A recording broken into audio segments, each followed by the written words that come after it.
Hello students, क्या हाल है जी? सब ठीक ठाक। दोस्तों, हम लोगों ने जनवरी और के मंथ में एक इनफैक्ट दिसंबर के मंथ में हम लोगों ने एक सीरीज स्टार्ट करी थी, जिसके अंदर हम लोगों ने ये डिस्कस किया था कि मैं आपके साथ अलग अलग चैप्टर्स के, चाहे वो इनकम टैक्स हो या जीएसटी हो, मैं उनके मल्टीपल चॉइस क्वेश्चंस आप लोगों के साथ यहाँ पे डिस्कस करूँगा। तो उससे रिलेटेड पूरी वीडियोस मैं आप लोगों को दे रहा हूँ। मल्टीपल चॉइस क्वेश्चन से रिलेटेड इनकम टैक्स के ज़्यादातर चैप्टर्स हम लोग कवर अप कर चुके हैं, थोड़े से चैप्टर्स बचे हैं वो मैं आपको करवाऊंगा, और उसके साथ साथ में जीएसटी के एमसीक्यूज भी डिस्कस करूंगा। लेकिन वो एक छोटा सा अनाउंसमेंट अनअकैडमी के बिहाफ पे, और वो है रिलेटेड टू अनअकैडमी का आइकॉनिक प्रोग्राम। मेरे बेटा, मेरे को ऐसा लगता है कि ये जो आइकॉनिक प्रोग्राम है ये बिल्कुल एक गेम चेंजिंग प्रोग्राम है अनअकैडमी का। और ये जो प्लस का जो सब्सक्रिप्शन रहता है या जो प्लस का प्रोग्राम रहता है उससे बेटर है। जो भी बेनिफिट आपको प्लस क्लासेस में मिलते हैं, जैसे live classes, test, study material, unlimited access, structured courses आपके मोबाइल ऐप के ऊपर, इनके ऊपर इन सब के अलावा आपको कुछ एक्स्ट्रा बेनिफिट्स मिलते हैं आइकॉनिक में। जैसे कि आपको एक मेंटोर दिया जाता है जो कि आपकी पढ़ाई में 1-to-1 आपकी मदद करता है। आपके डॉट सॉल्विंग थोड़े से ज़्यादा रैपिड एंड क्विक होते हैं। आपकी इवैल्यूएटेड टेस्ट सीरीज स्टार्ट होने वाली है फॉर अपकमिंग मे एग्जामिनेशन। आपको प्रिंटेड किताबें दी जाती हैं, और अनअकैडमी ने मेरी इनकम टैक्स की और जीएसटी की दो किताबें, दैट इज टोटल 4 किताबें आपको देने का वादा किया है। इंडस्ट्री एक्सपर्ट्स के साथ आपके सेशंस करवाए जाते हैं। डिस्कॉर्ड जो नेटवर्किंग साइट है उसके ऊपर आपका प्रॉपर एक सर्वर बनाया गया है, जिसपे आप जैसे सारे स्टूडेंट्स को एक जगह पे इकट्ठा करके उनके डाउट्स और उनसे रिलेटेड सारी बातों का डिस्कशन होता है। मेरे बच्चे, ये जो हमारा आइकॉनिक सब्सक्रिप्शन है, ये जो आइकॉनिक प्रोग्राम है, इसके लिए आप सब्सक्रिप्शन ले सकते हैं। मेरा कोड CA जोहर लाइव भी यूज़ कर सकते हैं। एक और कोड भी है मेरा, आप दोनों में से कोई भी कोड यूज़ करिए। CA जोहर भी एक कोड है, आप दोनों में से कोई भी कोड यूज़ करके सब्सक्रिप्शन ले सकते हैं। I will suggest to go with subscription of 12 months. 12 महीने का सब्सक्रिप्शन लीजिए, 1 साल का सब्सक्रिप्शन लीजिए। ये जो 1 साल का सब्सक्रिप्शन है, ये 1 साल का सब्सक्रिप्शन 38,250 का है। लेकिन अगर आप मेरा कोड यूज़ करते हैं CA जोहर, तो आपको 10% का इंस्टेंट बेसिस पर डिस्काउंट मिल जाता है, और आप उसको वो डिस्काउंट लेके आप अपने आइकॉनिक सब्सक्रिप्शन में ज्वाइन कर सकते हैं। इसी प्रकार से CA फाउंडेशन और इंटरमीडिएट का कंबाइंड पैकेज भी अवेलेबल है आइकॉनिक का। अगर आप वो लेना चाहेंगे तो मैं आपको रिकमेंड करूंगा कि आप फिर 2 साल का 24 महीने का ये प्रोग्राम लीजिए, जिसकी फीस 66,000 रुपये है। 66,000 में से आपको 10% का डिस्काउंट मिल जाता है अगर आप मेरा कोड यूज़ करते हैं CA जोहर। तो मेरा कोड CA जोहर बिल्कुल ना भूलिएगा। और आइए अब हम लोग अपनी सीरीज में अगला चैप्टर स्टार्ट करते हैं मल्टीपल चॉइस क्वेश्चंस का। And here is that video for you people. Happy learning to all of you. Enjoy yourself. Multiple choice questions देख लीजिए, एमसीक्यूज देख लीजिए, किस प्रकार के एमसीक्यूज आप एक्सपेक्ट कर सकते हैं एग्जाम के अंदर आएंगे। एमसीक्यूज आपको थोड़े से करवा देता हूं, just to have a good idea कि किस तरह के क्वेश्चन एग्जाम में आ सकते हैं। ध्यान से पढ़ेंगे। पहला part, deduction allowable in respect of family pension under income from other sources will be.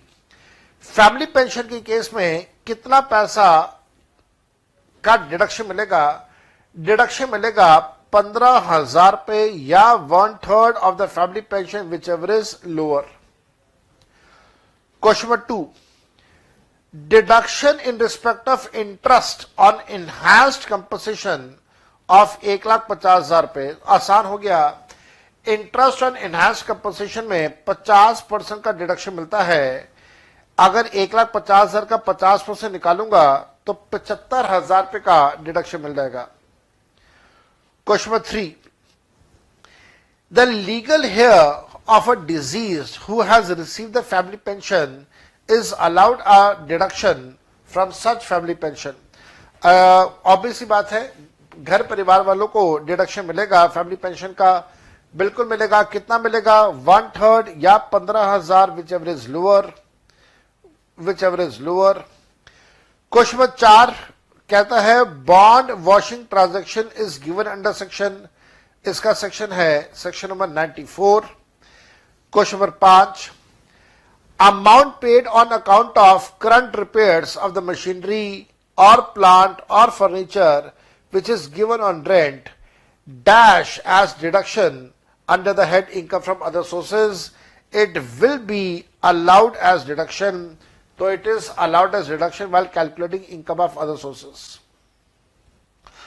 Question number 6, an SSC has received a family pension of 90,000 rupees. What is the taxable amount as income of other sources? तो भाई 90,000 रुपये मिला, इसमें से आप less कर देंगे lower of, lower किसका, या तो 15,000 या फिर 90,000 का 1/3 दैट इज 30,000. तो आप लेस करेंगे 15,000 तो टैक्सेबल होगा मेरे हिसाब से 75,000. तो क्वेश्चन नंबर 6 का आंसर आ जाता है बी, 75,000 रुपए. 7th, what is the amount of deduction which is available on interest received from enhanced compensation? Again enhanced compensation पे अगर आपको इंटरेस्ट मिल रहा है तो डिडक्शन जो मिलता है वो मिलता है 50% of the amount of enhanced compensation interest. Question number 8, deduction of expenses from dividend shall be restricted to dash amount of dividend. Dividend में से जब आपको डिडक्शन मिलेगा तो मैक्सिमम टू मैक्सिमम 20% का आप डिडक्शन ले सकते हैं. क्वेश्चन नंबर 8 का आंसर है D. 9th, while computing the taxable, दोबारा से पढ़ते हैं, while computing the taxable casual income, taxable casual income को कैलकुलेट करते समय किसी भी प्रकार का कोई एक्सपेंसेस को लेस करना अलाउ नहीं किया जाएगा, किसी भी प्रकार के डिडक्शंस को लेस करना अलाउ नहीं किया जाएगा. तो मेरा आंसर आ जाएगा both of the above are applicable. Question number 10, which section states that deduction of expenses is allowed from the income of other sources? खर्चे लेस होंगे, ये बात कौन सा सेक्शन कहता है? सेक्शन नंबर 57 कहता है. 10th का आंसर है B. 11th, which section states that deduction of expenses is not allowed? खर्चा लेस करना अलाउ नहीं किया जाएगा, ये बात सेक्शन नंबर 58 हमें बताता है. तो हमने एमसीक्यूज पार्ट नंबर 2 कर लिया. आज जल्दी से एमसीक्यूज पार्ट नंबर 1 का भी करते हैं और फिर चैप्टर हमारा कंप्लीट वाइंड अप और छुट्टी करेंगे हम लोग. फिर एमसीक्यूज पार्ट नंबर 1 ध्यान से कीजिएगा. अराउंड 30 एमसीक्यूज गिवन है. मैं स्टार्ट कर रहा हूं आपके साथ पहला multiple choice question, MCQ number 1. Be very very careful. Examiner कहता है income from letting out of a plant and machinery and furniture is. याद रखिएगा, letting out of machinery, plant, furniture, ये आपके लिए टैक्सेबल होगा as income of other sources. अगर आपके लिए टैक्सेबल नहीं हो रहा as income of business and profession. मैंने आपको थोड़ी देर पहले टेंट हाउस वाला एग्जांपल दिया था. Question number 2, in respect of winning from lottery, crossword puzzles, races including horse races, card games etcetera. याद रखिएगा, अगर आप इन सब की बात करें, अगर आप इन सब की बात करें तो किसी भी प्रकार का कोई भी डिडक्शन, किसी भी प्रकार का बेसिक एग्जेम्पशन लिमिट और किसी भी प्रकार का कोई भी एक्सपेंसेस को लेस करना अलाउ नहीं किया जाता है. और इस वजह से हमारे पास यहाँ पे आ जाएगा ए. और साथ साथ में डिफिशियंसी को भी लेस करना अलाउ नहीं किया जाएगा. ये जो लिखा ना, basic exemption limit can not be exhausted, इसका मतलब डेफिशिएंसी वाला कंसेप्ट भी यहां पे अप्लाई नहीं होगा. Question number 3, mister J has receive the following income during the year, determine the income from other sources. Director fees taxable होगा other sources में. एग्रीकल्चर लैंड इन पाकिस्तान है तो 15,000 भी टैक्सेबल होगा. Rent from letting out of a land in Jaipur, ये भी taxable होगा. Interest on deposit with HDFC bank, ये भी टैक्सेबल होगा. डिविडेंड फ्रॉम इंडियन कंपनी 5,000, ये भी टैक्सेबल होगा.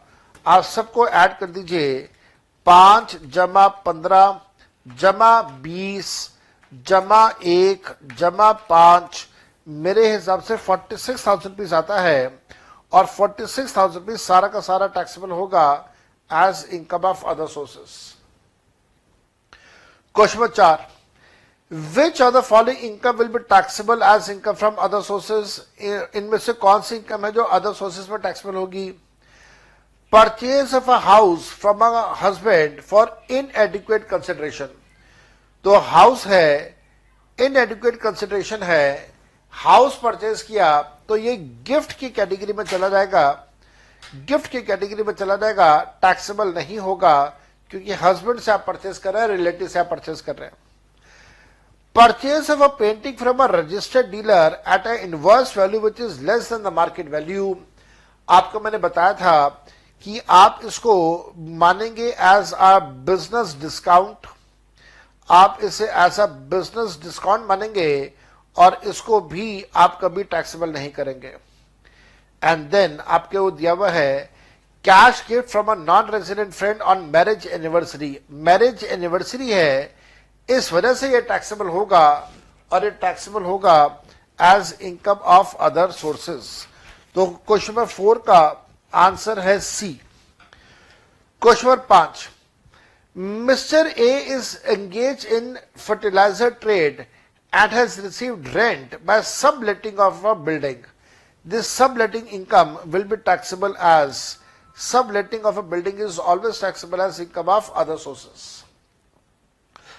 Question number 6, Mr. J is in receipt of a family pension of 15,000 per month.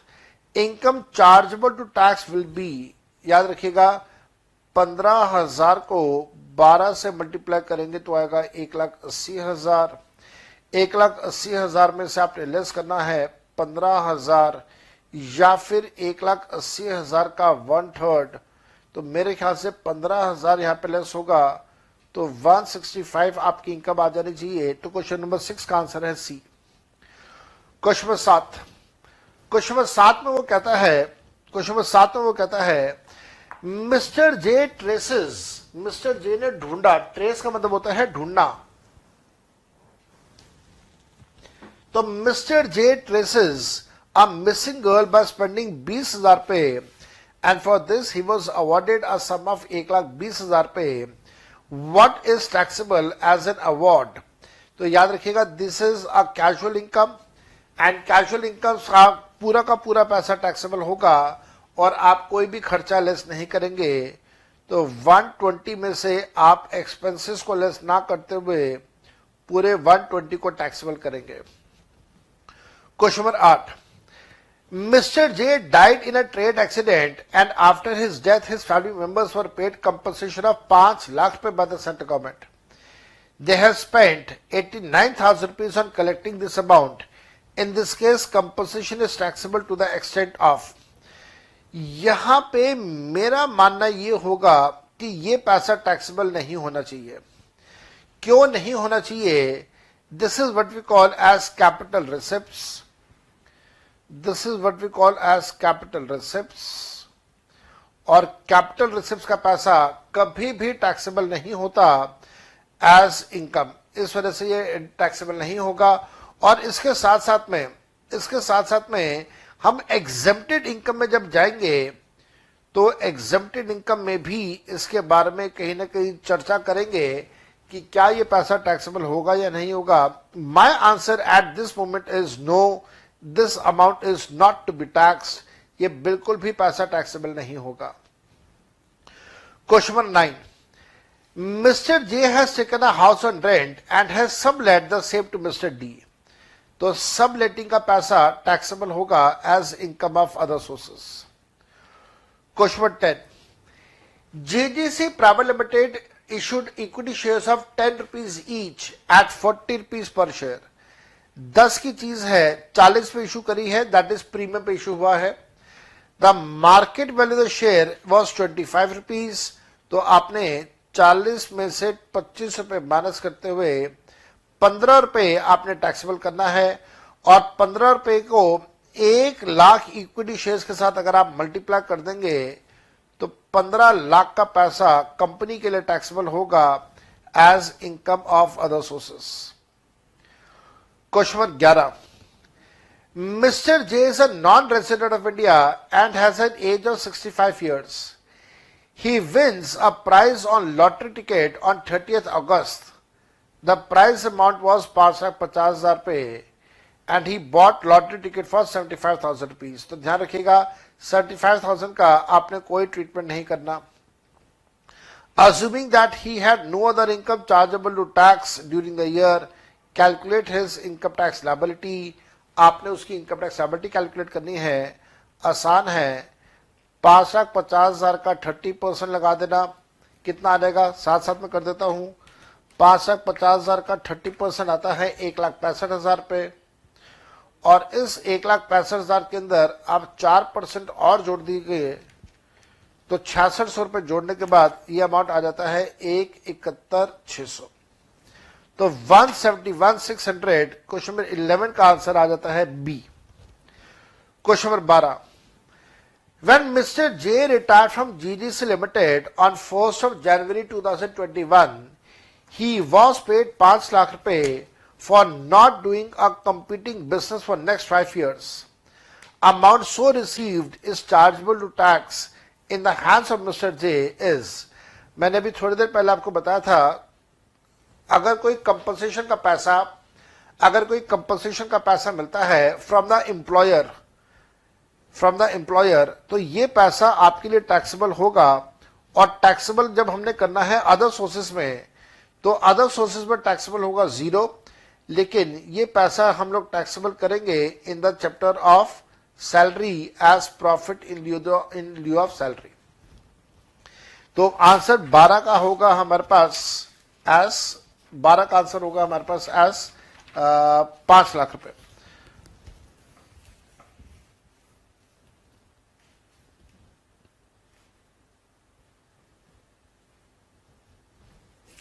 आगे चलते हैं क्वेश्चन नंबर 13 की तरफ. When Mr. J retired from GGC Limited on 1 January, he was paid 5 lakh रुपए for not doing a competing business for next 5 years. The amount, ये तो मेरे ख्याल से क्वेश्चन रिपीट हो गया. अच्छा, the amount so received by Mr. J is taxable as. अब ये कह रहा है कि ये टैक्सेबल कहां पे करेंगे. अभी ऊपर भी बताया था it will be taxable as profit in the lieu of salary. अगर ये एम्प्लॉय ना होता तो हम लोग टैक्सेबल कर देते as income of other sources. Question number 14 की तरफ जा रहा हूं मैं. Income under the head income from other sources is taxable on. ये टैक्सेबल होगा on the basis of the method of accounting जो आप फॉलो करेंगे, चाहे आप कैश बेसिस फॉलो कर लें या आप एक्रूअल बेसिस फॉलो कर लें. Question number 15. Winning from lottery, crossword puzzle, horse races, other races, card games, etc. are casual income and hence they are casual incomes and that is why they are fully taxable as income of other sources. यहाँ पे लिख देना as income of other sources. Question number 16. For computing lottery, crossword puzzles, races, card games, the SSC shall. मेरे बेटा बहुत ध्यान से करना. यहां पे अगर कोई लॉटरी, क्रॉसवर्ड पजल्स और कार्ड गेम्स की इनकम कमा रहा है तो क्या उसको खर्चा लेस करना अलाउ करेंगे? नहीं करेंगे. क्या उसको किसी प्रकार का कोई डिडक्शन मिलेगा? नहीं मिलेगा. क्या उसको कोई 10,000 का डिडक्शन मिलेगा? नहीं मिलेगा. तो इसका मतलब है that he is not entitled to any deduction of any kind of expenses. तो क्वेश्चन 16 का आंसर है बी. क्वेश्चन 17 पे आ जाता हूं मैं. The lottery, crossword puzzles, races, card games are taxable at. They are always taxable at the flat rate of 30% plus health education cess 4% का और लगेगा. Question number 18. If no regular system of accounting is followed by the SSC then interest on security will be taxable as. हालांकि ऐसा कुछ होता नहीं है लेकिन आप अज्यूम कर लेना कि it will be taxable on due basis. 19th. When an advance is received for the transfer of capital asset and it is forfeited on or after April 2014, such forfeiture shall be. आपको याद है ये forfeiture का पैसा taxable होगा as income of other sources. Question number 20, income from other sources is chargeable to tax. अब कौन से चैप्टर में, कौन से सेक्शन में टैक्सेबल करोगे? सेक्शन 15 तो सैलरी का था, सेक्शन 15 सैलरी का था। सेक्शन नंबर 22 हाउस प्रॉपर्टी का था। Section number 28 business and profession का था। और section number 56 income of other sources का था। आंसर है B. 21, income by way of interest and security is chargeable under the head of interest and securities. आपके लिए टैक्सेबल होगा डिपेंडिंग अपॉन कि आपके मेन बिजनेस एक्टिविटी है या नहीं। अगर तो वो आपकी इन्वेस्टमेंट है, अगर वो आपकी इन्वेस्टमेंट है तो फिर जाएगा इनकम ऑफ अदर सोर्सेज में। अगर वो आपका स्टॉक इन ट्रेड है तो फिर वो जाएगा under the chapter of business and profession. तो यहां पे कुछ भी नहीं लिखा हुआ, तो इस वजह से आप इसे मान लीजिए कि ये अदर सोर्सेज में टैक्सेबल हो जाएगा। तो कोई ऐसी दिक्कत वाली बात नहीं है। क्लैरिफाई हो जाता तो शायद ज्यादा अच्छा रहता। क्लैरिफाई नहीं हुआ तो चलो कोई बात नहीं, कोई बात नहीं। आगे चलते हैं क्वेश्चन नंबर 22 की तरफ। The income by way of interest and securities earn by the stock broker. बात खत्म हो गई। इंटरेस्ट एंड सिक्योरिटीज है, स्टॉक ब्रोकर कमा रहा है, जो कि उसकी इन्वेंट्री है। टैक्सेबल कहां पे करेंगे? आप टैक्सेबल करेंगे बिजनेस एंड प्रोफेशन में। 22 का आंसर है a. Income of other sources is also known as dash head of income, residual head of income. Residual का मतलब होता है जो बच गया, जो बच गया, बचा कुचा, बचा हुआ। क्योंकि 4 हेड्स की इनकम जो टैक्सेबल नहीं हो पाएगी, आप उसे यहां पे टैक्सेबल करेंगे। 24, guest lecturers remuneration is taxable under which head? It will be taxable as income of other sources. इसी को हम लोग बोलते हैं honorarium, honorarium. 25, any income from gambling, betting, etc. is known as dash and it is taxable as dash. It is known as a casual income and it will be taxable as income of other sources at the rate of 30%. 26, deduction under chapter 6A, that is 80C से लेके 80U की बात कर रहा है। क्या वो casual income से लेस करना अलाउड होता है? Answer is big no, it is not allowed to be reduced.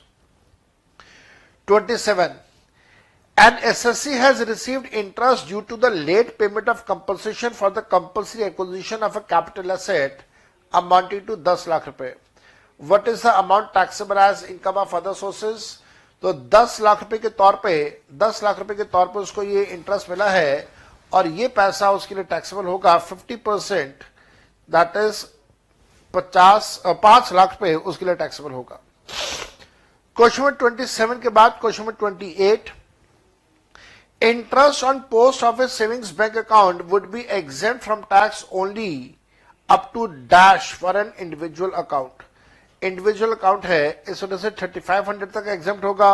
अगर जॉइंट अकाउंट होता तो हम उसे टैक्सेबल एग्जेम्प्ट कर देते 7000 तक का। 29, interest on post office savings account would be exempt up to this for joint account. Joint account है तो 7000 रुपए तक एग्जेम्प्ट हो जाएगा, 7000 रुपए तक का एग्जेम्पशन हमें मिल जाएगा। 30th, rent received by original tenant, rent received by original tenant from sub tenant is taxable under the head. Sub tenant है तो टेनेंसी के केस में, सब टेनेंसी के केस में पैसा टैक्सेबल होगा in the case of income from other sources. And then expenses on purchasing lottery ticket are deducted out of winning from lottery under the head income from other sources. True या false? 100% false.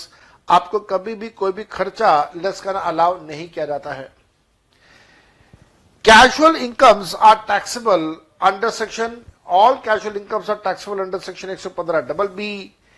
And the last, not the least, under lucky draw competition, Mr. J has won a car which has a market value of 7 lakh rupees. What is the amount taxable in his hands? 7 lakh का 30% निकाल देना, 2,10,000 will be TDS। अच्छा ये तो TDS आ गया, sorry ये तो tax आ गया। इसने क्या पूछा? टैक्सेबल। अच्छा, तो पूरा 7 लाख रुपए उसके लिए टैक्सेबल होगा। लो मेरे बेटा, मैंने आपके साथ पूरा का पूरा chapter income from other sources का कंप्लीट कर दिया। मैंने सब कुछ करवा दिया, सारे कंसेप्ट मैंने आपको करवा दिए, मैंने आपको 2 क्वेश्चंस करवा दिए, मैंने आपको एमसीक्यूज करवा दिए। और ध्यान रखिएगा, ये चैप्टर ऑलरेडी मैं इस चैप्टर के ज्यादातर कंसेप्ट आप लोगों के साथ शेयर कर चुका था, डिस्कस कर चुका था। तो आई डोंट थिंक कि आपको इसमें दिक्कत आई होगी। आसान सा चैप्टर था, छोटा सा चैप्टर था। इस बात का ध्यान रखिएगा, डिविडेंड, डीम डिविडेंड और गिफ्ट जो हम पहले कर चुके हैं वो इसी चैप्टर का पार्ट है। तो मैंने पूरे इस चैप्टर को 3 पार्ट्स में डिवाइड किया। डिविडेंड्स अलग कर दिया, अलग चैप्टर बना दिया, गिफ्ट अलग करके पूरा अलग चैप्टर बना दिया, और बाकी का बचा हुआ मैंने पूरा एक अलग चैप्टर बना दिया। From my side the chapter is over.